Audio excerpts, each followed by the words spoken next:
je suis Ophélie Zegel, astrologue et alchimiste mentor, et j'ai créé un univers à des années-lumière des dogmes flammes jumelles.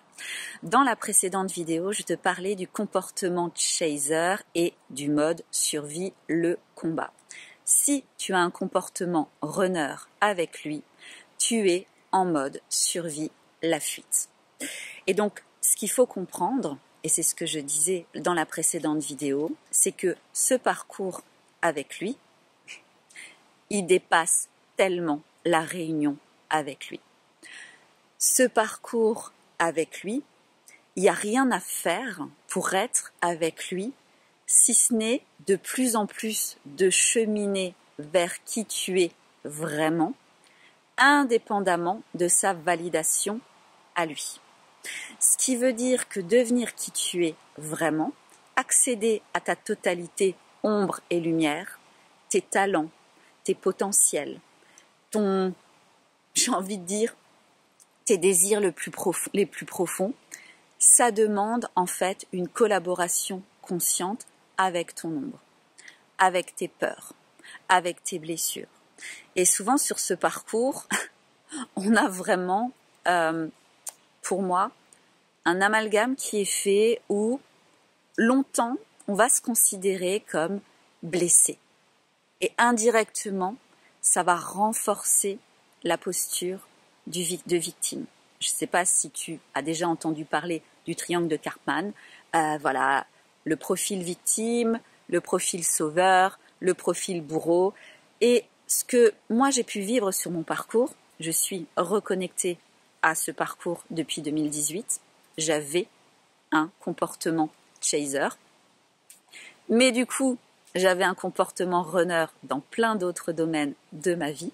Je vais juste me décaler parce que je suis... Voilà, là c'est mieux. Et donc, oui, pendant des années et des années, je me considérais comme blessée. J'avais plein de choses à guérir. Il fallait faire plein de soins énergétiques où j'étais en quête de protocole flamme jumelle. Non, juste sérieusement, ancrons-nous, revenons dans une expérience concrète de ce parcours, que tu l'appelles flamme jumelle, relation alchimique, couple sacré, on s'en fout, l'expérience, elle est réelle. Ce qui se passe avec lui, ça va activer tes pires peurs, tes pires blessures. Mais pas dans le sens, t'es une femme blessée, en mode, je suis une victime, et du coup, lui, il se comporte comme ça, et tatata. Non, ça, c'est un discours de femme blessée. Dans mon univers, on n'est pas des femmes blessées.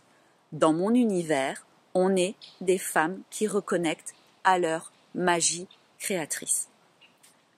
La magie créatrice, c'est ce que tu as peut-être aussi entendu de plus en plus, la manifestation en conscience. Ce qui veut dire que là, on bascule à l'heure actuelle d'une expérience terrestre où jusqu'à présent, c'était l'extérieur qui conditionnait qui on était. On a créé une vie par rapport aux attentes extérieures, par rapport aux normes sociétales, par rapport au fait d'être gentil, d'être convenable, alors qu'en réalité, non. On n'est pas sur ce parcours pour être gentil. Ce parcours nous pousse à être authentique et à nous rendre compte que plus on est en contact de notre vie intérieure, des choses qui triggerent, de ce qui tiraille, des blessures, et plus on apprend en fait à se sécuriser avec tous ces mouvements intérieurs, de pouvoir séparer, ok, ça c'est une mémoire, ça c'est une blessure, ok, ça c'est un talent mais que j'ai refoulé parce que j'ose pas trop. Tout ce qui se passe à l'intérieur de toi, ça te permet ensuite d'aller de plus en plus vers cette sensation, cette connexion à ok, ça c'est moi. Ça, je désire réellement ça dans ma vie. C'est pas un désir de ma grande tante ou de mes parents, ou c'est pas un désir pour essayer de correspondre à ce que lui, il attend. Non, ça part de moi. Et maintenant, comment est-ce que je me mets en mouvement? Comment est-ce que je prends des décisions alignées? Et souvent, c'est des décisions difficiles qui font peur pour pouvoir, à partir d'un mouvement intérieur, poser à l'extérieur, concrètement, passer un coup de fil, oser avoir par exemple une discussion avec lui, arrêter un travail, plein de discussions, tu verras, de discussions, plein de situations à toi de voir, mais en tout cas, il y a vraiment cette compréhension que c'est à partir d'un mouvement intérieur que tu vas créer ta réalité extérieure. Et que entre ce mouvement intérieur et le fait de poser une action, tu vas rencontrer une énergie de peur, une énergie de limitation, une énergie justement qui fait que cette énergie-là, tu peux pas l'enlever. C'est ce que je disais dans la première vidéo. Le stress, il existera toujours. Le stress n'est pas un problème parce que c'est une énergie motrice. C'est l'incapacité à créer un espace intérieur en régulant notre système nerveux qui fait qu'ensuite on vit sur trop de stress. Alors que le corps, il a besoin aussi de temps de pause. Le corps a besoin d'être souvent en système parasympathique, voilà, en mode parasympathique ventral. Quand il digère, quand on est bien, quand on est avec des amis, quand on se sent en sécurité. C'est ça qu'on essaye avec la régulation du système nerveux pour sortir du mode combat-fuite, du combat-fuite-paralysie. On apprend justement à créer beaucoup plus de fenêtres, beaucoup plus de temps dans notre journée de 24 heures où par nous-mêmes on est en mode, on revient en mode parasympathique ventral où je me sécurise indépendamment des événements extérieurs. Et donc je t'amène là parce que au même titre que le stress, en fait la peur, elle est toujours là, elle sera toujours là. La peur fait partie du vivant, le stress fait partie du vivant, la mort fait partie du vivant. Et quand tu comprends ça, tu comprends que on s'en fout de regarder des guidances YouTube. C'est pas ça qui va t'aider.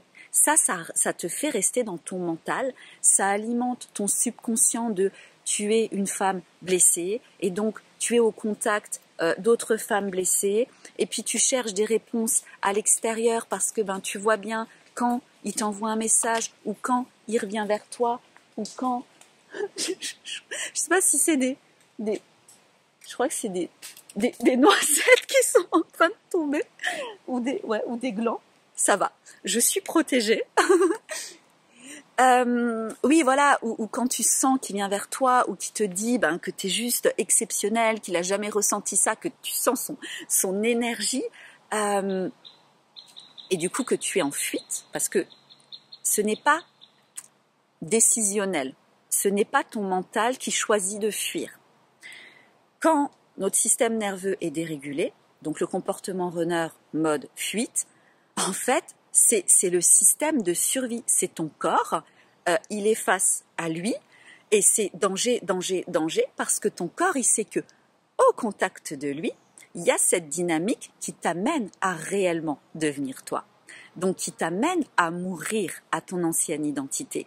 Donc plus tu vas être au contact de lui, plus tu vas conscientiser qui tu es vraiment et réaliser toutes les décisions difficiles que tu dois prendre dans ta vie pour suivre cette sensation de qui tu es vraiment.